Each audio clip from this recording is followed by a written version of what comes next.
Presidenta. ¿En qué contexto llega este debate al Pleno de la Asamblea? Un debate sin duda interesantísimo en lo jurídico y que además vive en estos momentos un contexto político que no se esperaba. Y es que la cabeza del Ministerio de Energía está seriamente señalado, sin capacidad de desvirtuar las presuntas alegaciones que implican incluso la venta de puestos a cambio de dinero.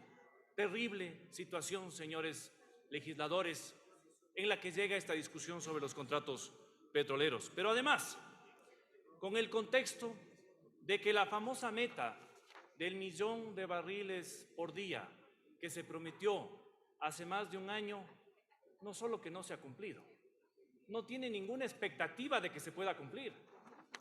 Vean ustedes el criterio de expertos, entre ellos un exministro, Fernando Santos, que dice: la empresa sigue y no tiene rumbo. Y con cada escándalo, con cada problema, se certifica que precisamente no se va a alcanzar ni siquiera el 1.000.000 de barriles, sino que incluso en ciertos meses ha estado bajando la producción que recibió el actual gobierno, que era de 497.000 barriles por día. Ahora bien, esta discusión es interesante y yo no quiero criticar per se la figura de los contratos. Creo que cada contrato tiene que ser evaluado por el gobierno que está en funciones sobre si permanece, si se cambia, porque eso se ha dado en la historia ecuatoriana desde que empezamos a explotar petróleo. Y tengo también que ratificar algo respecto a la bancada social cristiana. La bancada social cristiana no se opone a la extracción petrolera ni a la extracción minera. Somos un partido que defiende el derecho de los pueblos a progresar con sus recursos naturales, siempre y cuando se lo haga con responsabilidad, sin corrupción y con las mejores prácticas ambientales que existen en el mundo y que lamentablemente no se aplican por la mayoría de empresas en el país.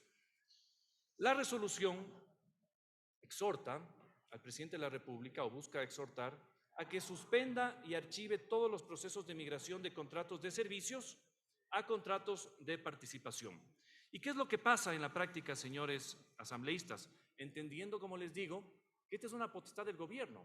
Y si no, miren ustedes, por ejemplo, el enfoque distinto que tiene el gobierno del señor Boric, o incluso el gobierno del señor Petro en Colombia, que es un país altamente petrolero, con el que tiene, por ejemplo, el enfoque del presidente Maduro, este momento que ha pisado el acelerador en la explotación petrolera, o el del presidente Fernández, o el de otros presidentes de la nación.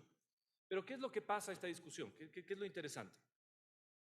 El contrato de servicio, que en la normativa interna se llama contrato de servicio específico integrado, es un contrato que apalanca el financiamiento del contratista en créditos de entidades que están normalmente ya en el Ecuador.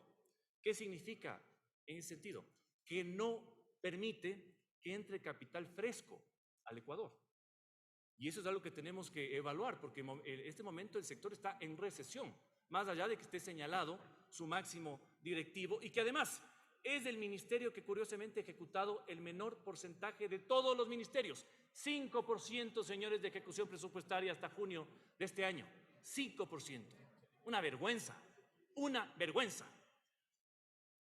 Este contrato, que es en el que actualmente tienen muchas entidades que están en la explotación petrolera, como les digo, no inyecta capital fresco. Entonces, la gran discusión es esa. ¿Conviene mantener este sistema de contratos o es lo positivo migrar a otro tipo de contratos? En lo posible, siempre y cuando las empresas estén dispuestas a cambiar. Porque ¿qué implica el contrato de participación? Riesgo mayor de la empresa.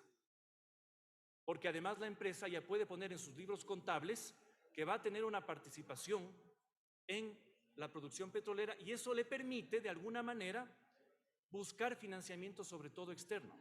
¿Qué significa en la práctica? Mayor inversión de capital externo que no está en el Ecuador. Y creo que estamos todos de acuerdo en esta asamblea de que al menos hace falta mayor inversión extranjera y ojalá viniera buena inversión en el ámbito petrolero. En ese sentido, señores asambleístas, como les digo, esta es una discusión interesante, técnica, jurídica. Yo no quiero criticar ninguna de las dos figuras. Gobiernos de todas las tendencias han usado a veces un modelo de contrato, a veces el otro. Sin embargo, sí creemos inconveniente que de alguna manera se quiera impedir que hayan este tipo de contratos donde hay mayor riesgo para el inversionista, donde se necesita capital fresco para nuevas exploraciones, ojalá más trabajo para los ecuatorianos con mayor interés en los recursos petroleros ecuatorianos y además, algo muy importante, la liberación de activos que en este momento están en manos de Petroecuador. Y todos sabemos cómo está funcionando Petroecuador en estos momentos. Los escándalos, la falta de previsión en los temas, personas que están en este momento encarceladas de este mismo gobierno que estuvieron de gerentes de Petroecuador. Es decir, la situación no está bien. Y por eso yo creo que ha sido positiva esta discusión. Ojalá se extienda más en este pleno para que la Asamblea tome la decisión que tenga que tomar con base, como les digo, en esta realidad. La recesión en el sector petrolero, la falta de inversión y la imposibilidad de que contratos actuales quizás permitan mayor capital fresco en el país. Gracias, señora presidenta. Gracias, señora asambleísta.